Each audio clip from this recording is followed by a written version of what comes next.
The directors of Netflix's Tiger King series claim Joe Exotic is categorically racist, after a clip emerged of him ranting about not being allowed to use the N-word. Joe, 57, was filmed mouthing off in a bizarre clip about a perceived injustice in not being able to use the racial slur while black rappers can use the racist insult in their music. Joe, born Joseph Maldonado Passage, is currently serving 22 years for 17 counts of animal abuse and a murder for hire plot of his arch-nemesis Carol Baskin, a big cat campaigner from Tampa, Florida. Directors of Tiger King, Eric Goode and Rebecca Chaiklin, have confirmed Joe is a categorical racist. They decided to leave many examples of his bigotry out of the show because they deemed it irrelevant to the story.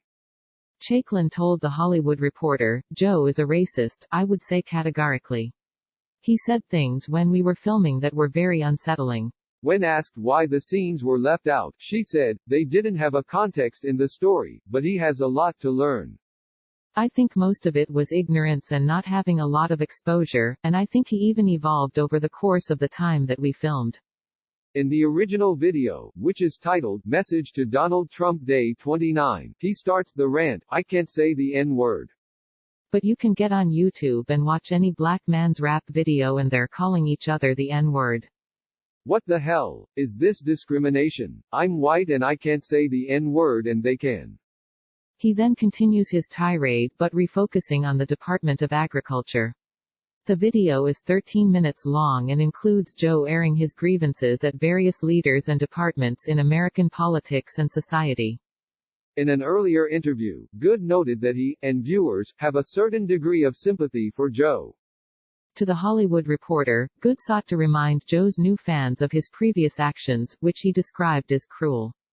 "We had empathy for Joe, but Joe did a lot of horrible things," he said. Joe committed some really serious crimes and Joe was not only cruel and inhumane to his animals, he was cruel to the people around him. On Thursday, Joe was removed from precautionary coronavirus isolation and transferred to a prison medical center. The 57-year-old former zookeeper is currently receiving care at the Federal Bureau of Prisons-operated Federal Medical Center Fort Worth in Texas, according to inmate records obtained by the New York Post. According to Joe's fourth husband Dylan Passage, 24, Exotic was being held in isolation at the Grady County Jail in Chickasha, Oklahoma due to his previous jail having had COVID-19 cases. A Grady County Jail staff member revealed via phone that Joe was no longer here at this facility, and that the facility itself has no comment on the matter. Passage, during an interview with Andy Cohen last Friday, revealed that Exotic was in a 14-day coronavirus quarantine in jail, and had not yet seen the 7-part series based on his dramatic downfall. But even without having watched a single scene of the Netflix docu-series, Passage said the attention alone had made Joe an instant fan. "Joe's the type of person, he loves the attention obviously," he explained to Cohen during his SiriusXM show. Passage continued, "Any kind of fame or spotlight that he has, it was greatly appreciated."